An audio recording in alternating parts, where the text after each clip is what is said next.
Nasa linya na ngayon. Good morning po, Asek. Good morning, Manong Ted. Good morning, DJ Chacha. Opo, salamat po sa pagbangon ng maaga sa aming pong programa. Opo. Ay, wala pong problema. Opo, thank you. Okay, Cha, please. Yes, Asek, dito muna tayo, no? Kamusta na po yung pilot study dito sa motorcycle taxis na nakaschedule po na matapos ngayong Mayo? Opo, patapos na po yan. No? In fact, in the last technical working group meeting, meron pong 7 kumpanya na humahabol pa na gusto pang sumama sa pag-aaral na to. Out of the 7, yung 4 na accredit na po yan at nabigyan na po ng alokasyon. Yung 3 humahabol pa ho. No? So, binabuti po ng technical working group kasi sasarado na ho natin to na bigyan po sila ng taning. No? Pag hindi po sila makapag-comply sa mga requisitos, hindi ka-cancel na po yung kanilang application. No? Yung mga iba kasi hindi pa kompleto yung kanilang mga dokumento, yung mga facilities na dapat nila itayo. So if they're not yet ready, I think 15 days ho yata binigay sa kanila, sorry na lang po, no? We will have to cancel. Dun sa mga na-accredit na po at binigyan na po ng alokasyon kung ilan po ang kanilang pwedeng i-onboard. Pag hindi pa rin nila makumpleto yan within 15 days, kung ano lang na-onboard nila, yun na po ang magiging alokasyon po nila. No? Para masarado na ho natin to, masubmit na po finally yung buong study, no, ng ating technical working group sa Kongreso. Maliban kasi ho dyan, medyo overtaken by events na rin tayo. No? May panukalang batas na po na pinag-aralan po sa Kongreso. Dumaan na po yan sa technical hearing sa Kongreso at I think it's ready for second reading in the House. So sabi nyo nga po 4 na yung accredited, meron pa 3 humahabol. Pagkatapos po nitong pilot study, dire-diretso na po ito, Asek, kahit po may mga iba't ibang grupo na nagsasabi na medyo pause muna dito nga po sa issue ng motorcycle taxis? Opo, full pause na po tayo, no, after 15 days. Kung ano lang nandyan, sarado na po yan. No? Meron lang tayong 4 na na-accredit na even before. So, pag hindi ho nila natapos yung dapat nilang i-onboard, tapos na po yan. Hindi na ho sila kailangan pwede magdagdag pa. So, after po nito, kailan natin tinitignan na yung 3 iba pa, kung madadagdagan man ito, fully magiging legal na? Ito nga po, itong pagdadagdag ng motorcycle taxis. DJ Chacha, hintayin natin yung batas, no? As I said, no, dinaanan na po natin yan before the Holy Week. Talagang we worked with the Committee on Transportation para ma-review natin yung panukalang batas. No? We gave our inputs to the House. So, pag natapos na yan, hintayin natin maging batas na po yan. Doon po sa pilot study na ginagawa nyo, kasi ngayon meron ng 51,000 motorcycle taxis, magkakaroon po ba ng cap dyan? Kasi ang reklamo nga ng ilan dito sa Metro Manila, nakakadagdag din daw doon sa traffic. Ito pong padami ng mga motorcycle taxis. Opo, yung huling, siguro, ipabit ko, ang huling tranche na, ito yung huling 4 na humabol. No? As I said, may mga 7 na humabol out of the 7, 4 were accredited already and given allocations, no? Pero hindi pa ho nila na-onboard lahat ng alokasyon nila. So binigyan na po sila ng taning. Pag hindi pa nila makumpleto po yun, hindi na ho pwede magdagdag. Alright. Dito po sa issue naman ng driver's license, Asek, kumusta po? Kailan po ang pagsisimula po nitong pag-i-issue ng mga lisensya na talagang card na at hindi na papel? Opo, binaba na po natin this week. We started bringing down the first 1 million cards sa ating mga regional and district offices preparatory for an April 15 startup. Starting April 15, ipoproseso po natin yung mga natitirang expired licenses from April to August 2023. No? At yung mga mag-expire po ng Abril, no? They have until April 30 within which to renew their license and or secure their license cards. No? After April 30, pag hindi ho nila ma-renew yung lisensya nila, mape-penalize na po sila. So after April 15, Asek, sure na po na ang matatanggap nito mga magre-renew ng lisensya, talagang license cards na? Ang pinag-uusapan natin, DJ Chacha, no, yung mga nag-expired noong last year, April to August 2023 at yung mag-expired ng Abril. Okay. Yun po ang pwede ho mag-renew and get their cards from April 15 to 30th. Opo, at Asek, dito po, yung mga nabigyan po ng papel na lisensya, obligadong magtungo sa mga LTO offices kasi nga yung mga picture taking, mga ganon.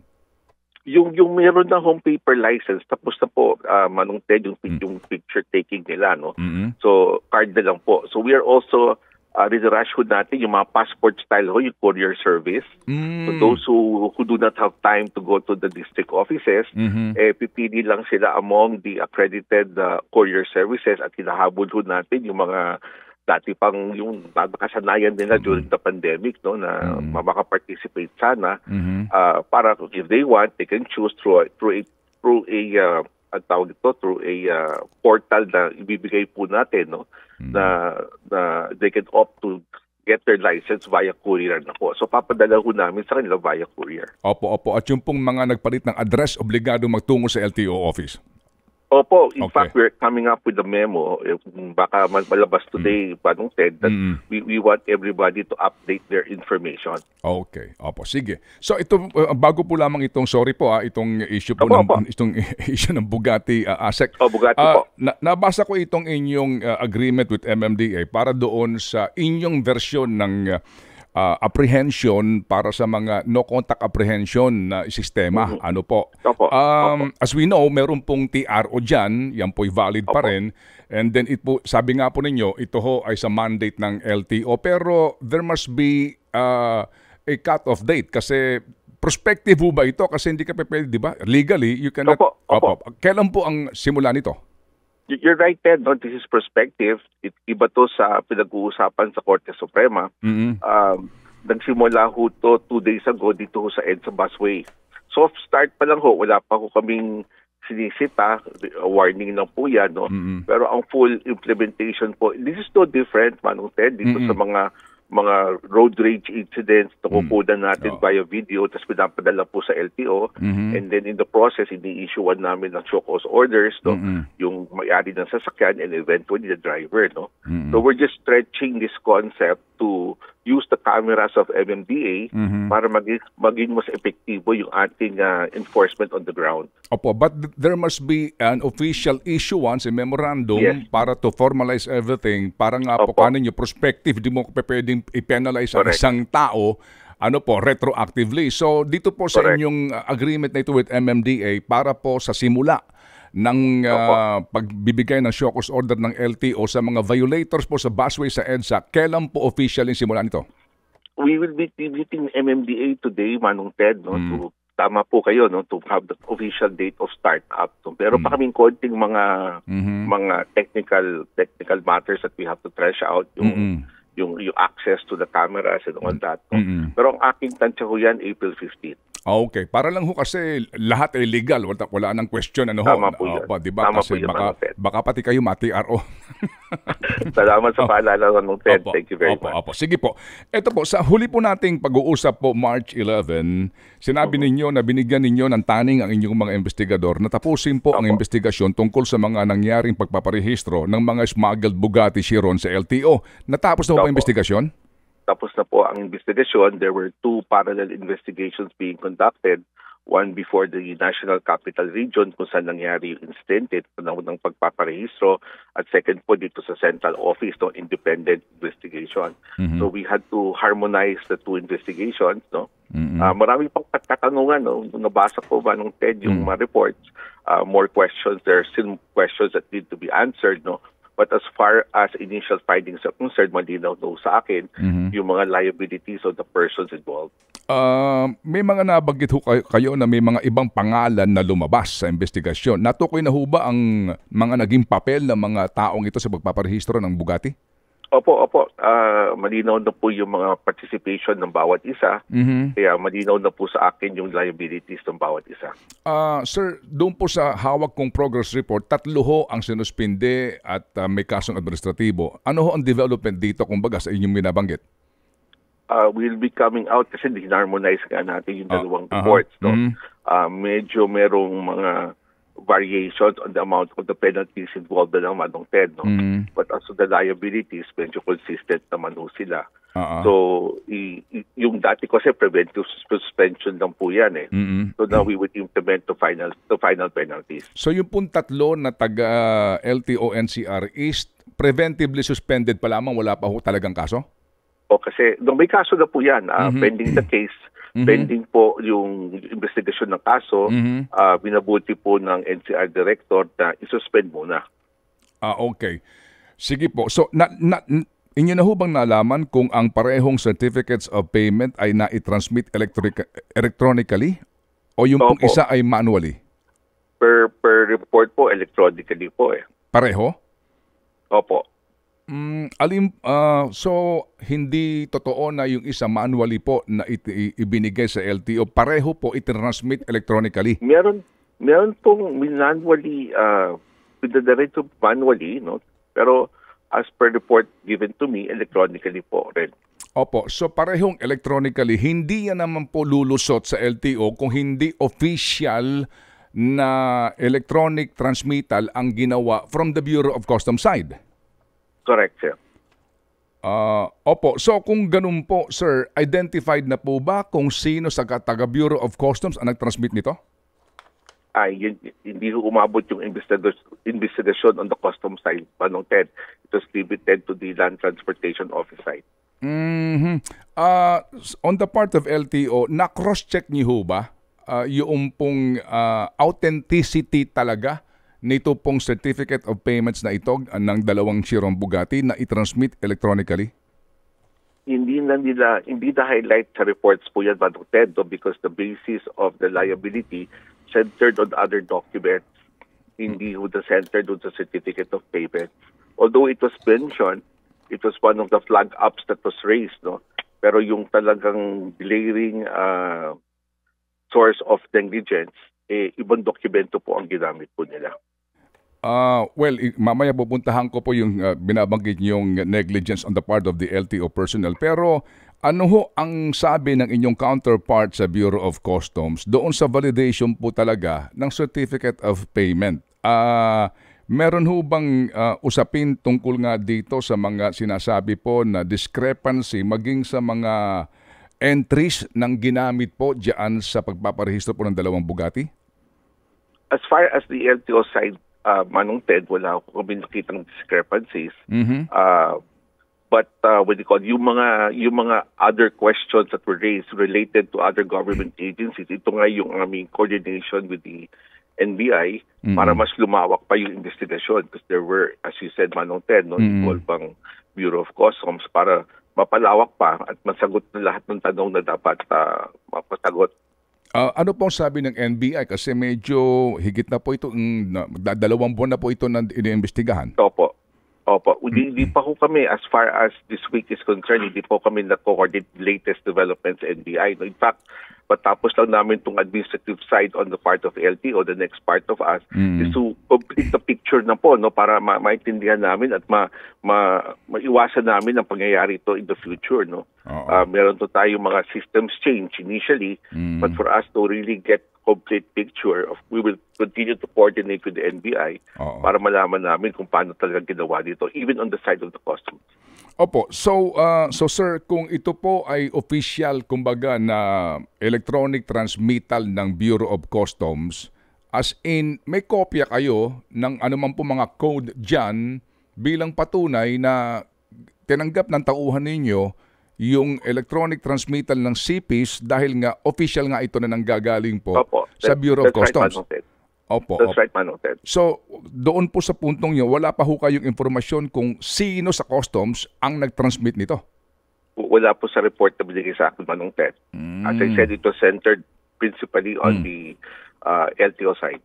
Meron ba kang informasyon kung totoo bang nabayaran daw yung sinasabing 24.7 million pesos na tariffs and duties? Hindi ko po alam, Manong Ted. Okay. Yung pong commercial invoice po na ibinigay ng Avion Shipping, inyo ho bang na-validate kung authentic?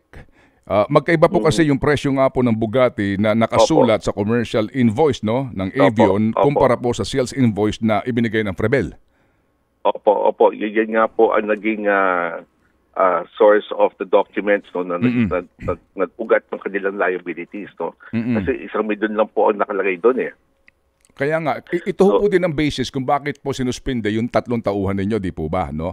That's correct. Bakit mo tinanggap? Bakit mo tinanggap? Kasi nga, yung CP, assuming po na ang presumption po ay ay authentic, Totoo. pero yung dalawang Correct. attached document may discrepancy. So, nalaman Correct. niyo ho ba kung authentic po yung avion shipping document, pati yung Frebel na 1 million pisong halaga Wala po. lamang ng Bugatti?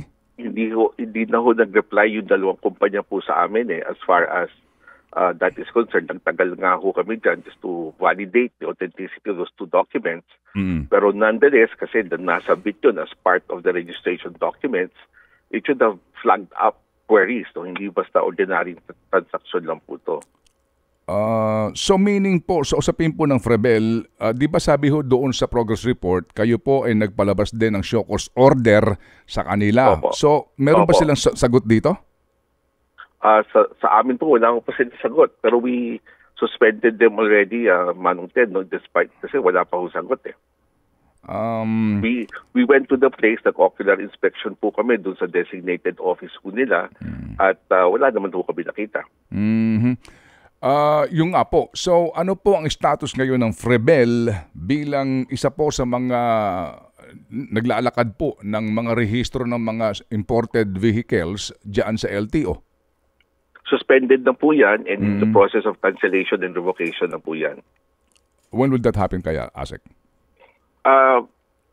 Within the week, sabay-sabay ho yan lalabas, Manong Ted. I'm expecting everything to come out within the week, this week po. Including the final decision on the Frebel. Opo, at saka ito hong, kumbaga, final report na po ng inyong mga investigador. As far as the LTO side is concerned, sir, tuloy-tuloy pa rin ho yung aming systems review as a result of this Bugatti incident. Opo, will you make this public? Opo. I-submit lang ho namin sa DOTR and then we'll make it public. Okay, sige. Sa huli po nating ugnayan, inyo pong sinabi rin na magkakaroon kayo ng systems check o systems review at babalik kayo as far as 7 years ago para nga tignan kung mayroong mga ibang mga transaksyon na tulad nga na nangyari po sa Bugatti Chiron. Sabi ho ninyo, That's right, ay inyo pong titignan kung paano ang modus, ano ang commonality ng transaksyon para makita ang anomalies. Kayo ba may update dito? Opo, nag-issue na ho tayo ng ibang show cause orders in line with the initial investigation. Nung pinalalim pa ho natin ng investigasyon, may mga nakita ho tayong mga questionable transactions. So nag-issue na rin ho tayo ng show cause orders para rin dito. Okay, meron pong kayong nasilip na ilang pang nairehistro gamit ang questionabling certificate of payment o ilang dokumento? Ganun ho yun? Opo, same modus po ng Bugatti. Nag-iiba po ang presyo sa commercial invoices versus other documents submitted. Okay, at meron ho bang lumabas din na iparehistro nga gamit ay fake na certificate of payment? O hindi pa ho namin nalalaman kung fake receipt po. Part of the investigation po yan, Ted. Opo. Sir, medyo ho ito, is yung palagay ko, baka po kung sakasakali, ay mas magkaroon ng malawak na investigasyon ng Kongreso. So, dito po sa binabanggit yung pag-iimbestiga, backtracking sa mga naiparehistro na pong mga mamahaling sasakyan, pero gamit po ang mga fictitious documents, kailan po ito isa sa publiko kung yun man po ang inyong balak? Sa publiko, sigurado ho namin yan. I do not want to preempt the investigating team na gumagawa ho niyan. Pero binigyan ho sila na i-conclude na to within this month. Mas lalo na yung mga systems recommendation para ma-implement na ho namin kaagad. Opo. Meron ho bang kayong ideya? Anong klase mga kotse ito? Mga hypercars, supercars o luxury vehicles na nairehistro? Hindi ko lang alam yung hyper, super. Pero Manong Ted, ito yung mga sasakyan na pambihira. Hindi na ito yung mga ordinaryong luxury vehicles, BMW, hindi ho ganong klase. Mga pangalan na ibang klase rin. Opo. Gaano karami ito? Hindi naman we're looking at another 3 or 4 incidents so far. Opo. And for the last so many years. Okay, sige po. So kapag kasi ganito, na-irehistro yan gamit ang fictitious document, so meaning sa inyong backtracking, may panibago pong mga taga-LTO na naman po na posibleng maimbestigahan dito? Opo. Yes, Manong Ted. Sa panig po ng customs, ano sinasabi ng counterpart niyo? Kasi, di ba, kung electronic nga po ang transmittal nito, hindi naman tatanggapin ng LTO system yan kung hindi nga po valid din yung dinaanan pong electronic line. Kasama po yan sa ating investigation kasi marami nating in the advent of the computerization ng LTO, maraming ginawang automated systems no, na walang manual intervention. So kasama ho yan no, na nakita namin na naabuso po ba yung automated system. So minabuti na ho namin yung ibang sistema merong at least a manual intervention para may accountability. Kasi isa yun sa mga butas na nakita natin na ginagamit ng mga importer na iba ang kanilang intensyon. So, moving forward, ngayon po, kailan magsisimula itong sinasabi nyo na ititigil nyo po itong pagpaparehistro electronically, transmittal itong mga certificate of payment na galing sa customs concerning po itong mga mamahalin at pambihirang sasakyan? Hindi naman sa ititigil yung electronic transmission, Manong Ted, no? But other than that, meron pa kong iba na automated systems in LTO right now. No? Na i-review namin na parang mas mabuti yata na hindi fully automated, na meron pang evaluator na titignan yung mga dokumento para may accountability prior to registration. Opo, so yun naman, ang focus ho namin, Manong Ted, right now is really the LTO systems. No? But we understand we have to coordinate with the Bureau of Customs para alam rin nila yung pagbabago sa LTO para in sync po kami. No? But we're finishing our side first para pag tinarap po namin yung aming mga other government agencies involved, hindi lang Customs pati PNP, malinaw na yung aming gustong mangyari sana para ma-explica namin mabuti sa nila. Okay, sige po. So dito po sa inyong backtracking na ito, definitely po tatamaan dito ang customs eh. So meron ba sa inyo nakipag-usap na taga Bureau of Customs para sa isyong ito? Yes po, kasama ko sa investigation po yan. And then, as I said, we're also coordinating all matters with the NBI para mas talagang malawak ang pagsusuri nitong nangyari sa mga importations na to. Meron ho bang sino man pong taga-customs o taga-finance department o sino man po na nagsasabi sa inyo na maghinay-hinay kayo dito?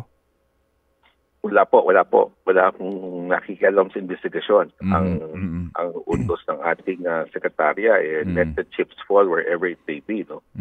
Investigate it as independent as possible. Okay, sige po. So, kailan po ang mga petsa na posible pong lumabas na po itong sinasabi nyo na final report at maging ito pong inyong backtracking kaya? Itong initial po sa Bugatti, we will come out with the administrative liability and systems review report within the week. Yung sa mas malawak po, mga siguro hanggang end of the month po yan, Manong Ted. Although, tingin ko bakit marami na hong spade work na ginawa. Hindi naman starting from zero ho yan. Marami na spade work. But we want to give the persons involved the opportunity to present their side as part of due process. Okay. Dito po sa nairehistro ng Bugatti, so kung ito po nairehistro gamit ang mga dokumento ho na fictitious, anong pananagutan no may-ari na nakapangalan sa kanya na irehistro sa sasakyan kung sakasakali meron man? Yun nga yung criminal liability, no? Merong use of false documents, no? So, falsification of commercial documents, falsification of public documents, yun ang tinitingnan po natin ngayon, no? So, sa FREBEL, yun din po ang kanyang kakaharapin? Opo, we're starting to research kasi hindi nga pinuntahan na ho namin yung opisina, walang tao sa opisina, no? So we're looking at the ownership of Rebel to make the key personalities liable for what they did. Opo. Kailan po kaya magsasampa ng kasong kriminal na binabanggit po ninyo, ASEC, dito po sa mga taong sangkot dito? Ito nga yung aming coordination with the National Bureau of Investigation, no? Para kung pwede ho sana sila mas palawak ang kanilang investigasyon, no? Para to coordinate the filing of criminal action. Okay, sige po. So, salamat po ASEC sa inyong pagiging bukas po sa aming panayam na ito dahil sa ang iba nga po ay kumbaga may agam-agam na na magkakaroon Yes, po sir. ng taguan dito ng informasyon, pero kayo po ay bukas sa aming panayam. May nananalig po no, na itong mga binabanggit yung pag sa publiko ho ng mga reports na ito ay atin po maaasahan in the near future, ASEC. Yes, Manong Ted, padalan po kayo ng kopya. I just have to report it to my boss, to the secretary, yung final recommendation. And then, padalan ko kayo ng kopya para may kopya kayo ng aming mga final report. Ay, salamat po na marami, ASEC, sa inyo pong pagiging bukas po sa mga isyong ganito. Salamat, ASEC po. Salamat, Manong Ted. Thank you very much, friend. Thank you and Godspeed. Si ASEC Vigor Mendoza. Ted Filon at DJ Chacha. Ngayon, nasa Radyo 5, 92.3 News FM. Monday to Friday, 6 to 10 a.m.